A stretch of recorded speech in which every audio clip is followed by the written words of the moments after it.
Profesor Fernando Alonso Ojeda, escritor, docente y un hombre que está dejando un gran legado para la humanidad.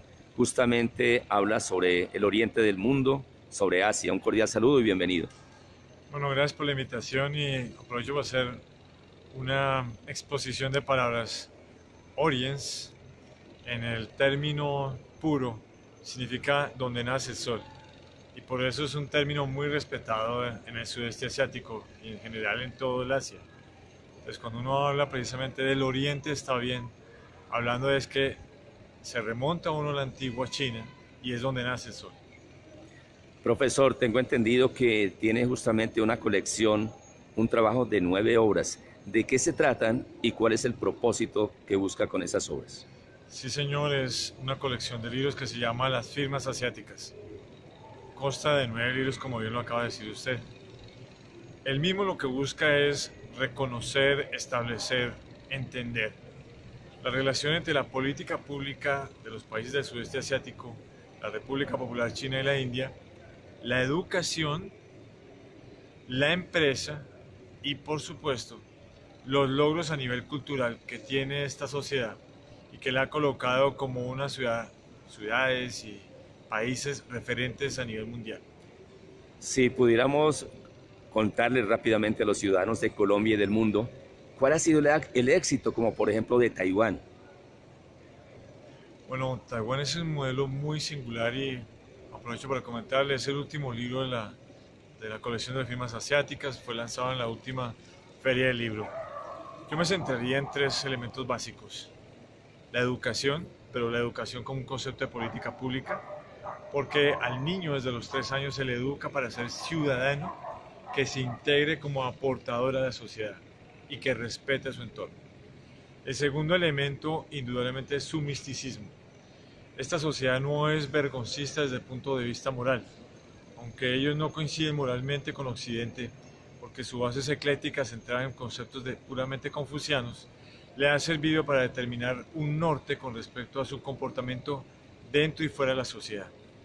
Y el tercer elemento diría yo que tiene que ver con la disciplina en su trabajo. Son personas que efectivamente saben del compromiso frente al trabajo y la responsabilidad frente al mismo. Tal vez usted se ha enterado que en Japón o en el mismo Taiwán o en Surcorea, el hecho de que un representante de alguna institución pública cometa un solo error significa que debe tener el espacio para reconocerlo ante la sociedad y si cree y él considera personalmente que es muy grave, pedir disculpas y retirarse del cargo público para que alguien adicionalmente llegue y trabaje y pueda superar ese elemento que se ha generado con esa equivocación. De las 8 obras restantes, ¿qué podemos decirle a todos los ciudadanos? Bueno, se trata principalmente de los modelos y de la génesis de los modelos en materia de política pública y empresa, como éxito. El primero de ellos habla sobre el modelo japonés. Desde 1857 hasta hoy en día. ¿Por qué 1857? Porque se genera lo que se denominó como la Revolución Meiji, donde ellos toman la decisión de convertirse en un estado, en el primer estado asiático en entrar en la Revolución Industrial. Pero fíjese usted cómo son ellos. Después de la Segunda Guerra Mundial y casi unos meses después de que Estados Unidos había lanzado 2 bombas atómicas, buscan una reconciliación con los mismos Estados Unidos para convertir esto en un modelo único. De hecho, 7 años después, crean un modelo de management, de administración diferente en todo el mundo, centrado en la calidad total. Los otros libros, por ejemplo, el del modelo chino, empieza como referente desde 1976, desde la muerte de Mao Zedong, y la retoma o el empalme con el modelo de Deng Xiaoping en 1978. Entonces ahí hago un recuento de toda la política pública que se desarrolló y cómo las empresas, que eran empresas del Estado, vistas desde el punto de vista comunista, socialista, hoy en día son las más grandes del mundo.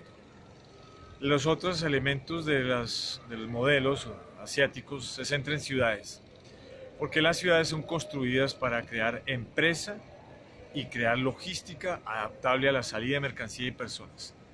Entonces está una ciudad que se llama Chongqing o Chongqing, como le quiere decir, está en el centro de la China. Ahí cuenta como si en 1999 tenía 2.3 millones de habitantes, 10 años después alberga 30 millones de habitantes con una eficiencia en materia de movilidad, tanto de personas y mercancías. ¿Y cómo se construyen las ciudades hoy en día? El otro tiene que ver en materia de ciudades con Hanoi y con el nuevo modelo Vietnam. Para mí el nuevo milagro asiático. Estuve allá y vi efectivamente por qué las grandes multinacionales como Nike, como North Face, por decir algunas, Lacoste, están invirtiendo y están produciendo, pero en una fase superior. Es decir, ya no se aprovechan de la ventaja comparativa de la mano de obra, sino también diseñan los productos y toda la nanotecnología que tiene que ver con los materiales. ¿Cómo se construyó ese modelo? Viniendo de un ultracomunismo, de un ultrasocialismo inclusive. La otra es con el Silicon Valley de la India, se llama Bangalore. Siendo la India hoy en día proveedor mundial de software a nivel mundial, tal vez el más barato, pero el más eficiente del mundo. ¿De qué se trata esa ciudad? ¿Por qué se convirtió en el Silicon Valley de este país tan inmenso? Los otros modelos básicamente tienen que ver, por ejemplo, uno de los libros habla de la historia del management y cómo Japón, Sur Corea y la República Popular China aportan a la historia del management.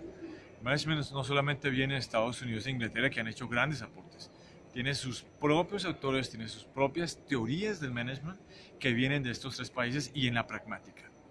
El otro libro habla de la crisis asiática, pero no solamente cómo se generó la crisis, sino, bueno, para el que les interesa el término de inversión, cómo se invierte en procesos de crisis y cómo se supera. Y por último, el tema de la educación, una génesis de cómo se determinan los modelos de educación, sus elementos básicos en estos países del sudeste asiático.